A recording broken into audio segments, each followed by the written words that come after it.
किरण साहिबा, मुझे बताइएगा कि पाकिस्तान तहरीक इंसाफ ने एक और वैसे तारीख दे दी है, 14 अगस्त का बता दिया है। 5 अगस्त को जो हुआ वो भी हमने देखा, बट इट सीम्स लाइक कि it was a face saving both sides, government की भी और पाकिस्तान तहरीक इंसाफ के लिए भी।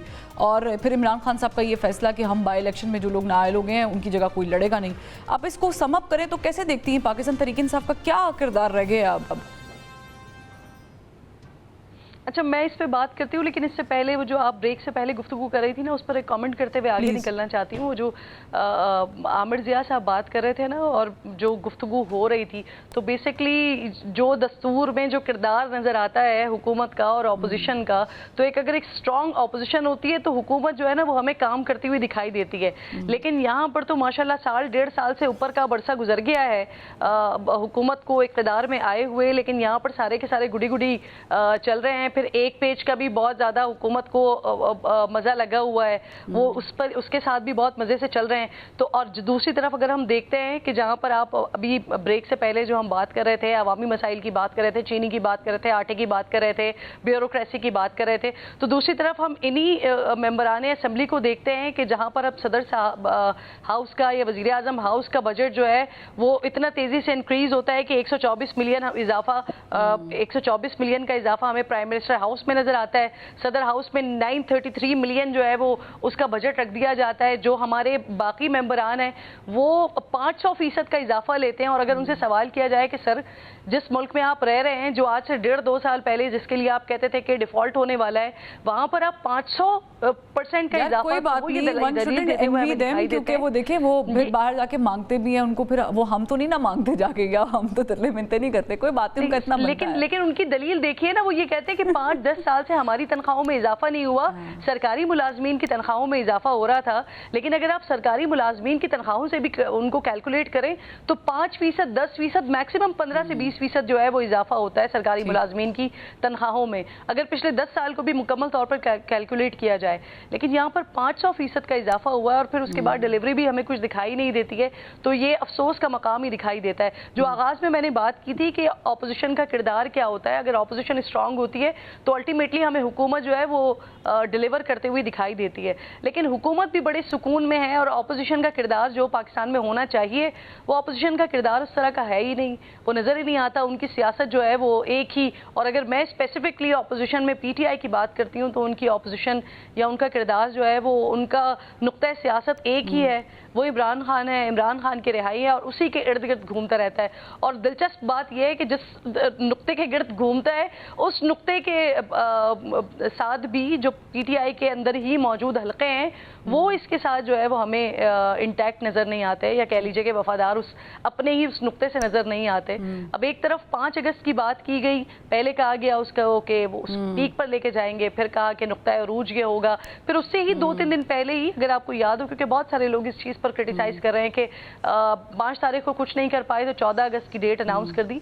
लेकिन याद कीजिए कि 5 तारीख से पहले ही अलीमा खान साहिबा ने 14 अगस्त की डेट के बारे में अनाउंस कर दिया था और उन्होंने कहा था कि उस दिन भी एहतजाज होगा। मैं कुछ हुकूमती वज़रा को और कुछ हुकूमती रहनुमाओं को सुन रही थी जो ये कह रहे थे कि 14 अगस्त का दिन है, वहाँ पर तो लोग वैसे ही सेलिब्रेट करने के लिए निकलते हैं आज़ादी को, तो उस दिन पीटीआई के लोग इसे कह देंगे कि या फिर उनकी आज़ादी का जश्न खराब हो जाएगा, बाहर निकले हुए और खान साहब के लिए एहतजाज करने के लिए। लेकिन देखिए फरवा मसला ये है, ये देखिए 14 अगस्त का दिन है ना, ये हम हर पाकिस्तानी के लिए ये बहुत बड़ा दिन है, ये हमारी आज़ादी का दिन है। तो आज़ादी के दिन को वो चाहे पिछली हुकूमत में अपोजिशन में महमूद अचकज़ई साहब हो, मौलाना फजलुर रहमान साहब हो, जिन्होंने ये बाकायदा तौर पर कह दिया था कि हम 14 अगस्त मनाएंगे नहीं, वो भी काबिल मजम्मत बात थी। और अगर आज भी कोई भी जमात उस खास दिन को, हमारे आज़ादी के दिन तो को वो भी अपने किसी एहतजाज में मुंसलिक करना चाहती है, या फिर अगर वो ये कहती है कि जो आज़ादी का दिन है वो मुल्क के अंदर ही उन्हें आज़ादी चाहिए, वो इस वजह से इस दिन पर एहतजाज कर रहे हैं, तो ये भी एक काबिल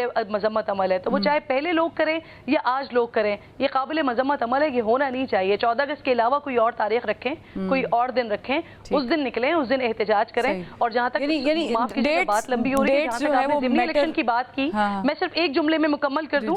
ज़िमनी इलेक्शन की जहां तक आपने बात की तो आपके सामने सारा बायोडाटा सब कुछ मौजूद है खान साहब की सियासत का। इससे पहले भी वो नुकसान उठा चुके हैं और अब जब से इलेक्शन हुए हैं उसके बाद जब बाई इलेक्शन में जा रहे हैं तब भी नुकसान उठा रहे हैं। और अगर बिल्कुल ही हुकूमत को फ्री हैंड दे दिया जाएगा, ऑलरेडी उनका जो इत्तेहाद है it would be a blank cheque basically कि खान साहब एक ब्लैंक चेक दे रहे हैं कि आप प्लीज अगर आप ज़िमनी इलेक्शन को छोड़ देते हैं तो फिर आप कहां होंगे और कहां जाकर अपनी आवाज उठाएंगे और कहां जाकर बात करेंगे। तो ये सियासी गलती होगी एक और पीटीआई के लिए अगर वो बाई इलेक्शन का बॉयकॉट करते हैं। ठीक है, वो वही बात होगी कि वो ब्लैंक चेक आदिल दे देंगे कि आप खुद ही फिल कर ले। लेकिन बैरिस्टर गौर साहब आज कह रहे थे हमारे लोगों को करोड़ों की ऑफर हुई लेकिन वो उन्होंने कोई ऑफर एक्सेप्ट नहीं की, पैसा चलाने की बात हुई लेकिन नहीं की। But my question to you is K Mahmood Khan Achakzai साहब ही क्यों? पाकिस्तान तहरीक इंसाफ क्या मलबा डालना चाह रही थी या उनको कोई समझ नहीं आ रही थी कि पार्टी में एका नहीं है, कोई इसकी सदारत नहीं कर सकता 5 अगस्त की? क्या हुआ क्या? देखिए, असल में तो इसका जवाब बड़ा सिंपल है कि कल महमूद खान अचकज़ई साहब इस्लामाबाद में वेट करते रहे तहरीक इंसाफ के मेंबरान कौमी असम्बली का, मेंबरान सेनेट का, कोई उनके साथ नहीं निकला। वो अकेले अडियाला जेल जा पहुंचे अलीमा खान और इमरान खान की बाकी बहनों के साथ। तो यू हैव एन आंसर। और यहाँ पे मुकमुका हुआ, बताया ये गया कि जी स्पीकर साहब ने दरवाजे बंद करवा दिए। और भाई आपको भी असम्बली आए क्यों है? आप सुबह सीधा उधर अडियाला जेल आपने पहुंचना था, आप इधर आ गए।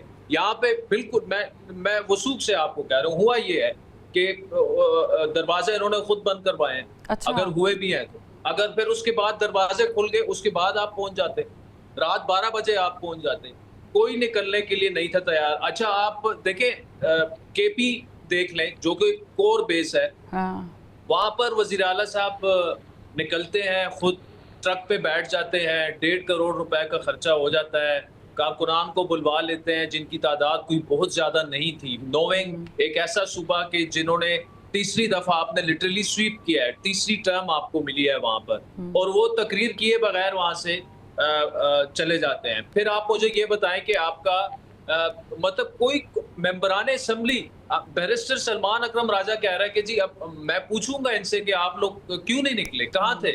तो ऐसे तो तहरीक नहीं चलती ना। देखिए, आप अभी 14 अगस्त जिस तरह किरण बता रही थी कि 14 अगस्त हम सबके लिए यौम आज़ादी जो है वो एक मुकद्दस दिन है, और उस दिन एहतजाज का ऐलान करना, एक दफ़ा फिर पीटीआई जो है, आपने शुरू में एक लफ्ज़ कहा था कि दीवार में चुरमा दी गई है, दीवार में इनकी सियासत ने इनको चुरमाया है। मैं 1 साल पहले ये लिख चुका हूँ कि पीटीआई जो है, जो कि बंद गली में है, अगर यही तर्ज सियासत उनका रहा तो वो अपने आप को, इस सियासत को दीवार में लिटरली जो है वो चुरमा देगी। आपके पास एक सूबा है जहां आप डिलीवर कर सकते हैं, जहां आप लोगों को, आप देखिए, आप लोगों को एक मॉडल सूबा बना के दिखाएं ना। हम पीपल्स पार्टी पे तनकीद करते हैं कि जी 20 सालों से सिंध में गवर्नमेंट है और फलां जगह पे ये हो रहा है, उधर ये हो रहा है। ये कोई बात नहीं करता कि यार तीसरी टर्म एक सूबे ने आपको दे दी है, वहाँ लेकिन आदिल आप ये भी देखें ना कि उनके पास सिरे से कुछ था ही नहीं ना, बल्ला था। से लेके एक बैड गवर्नेंस से लेके लॉ एंड ऑर्डर की जो सिचुएशन है, कल 7 जवानों की लाशें उठाई गई हैं, इनमें एक मेजर भी शामिल है, एक इंस्पेक्टर भी शामिल है।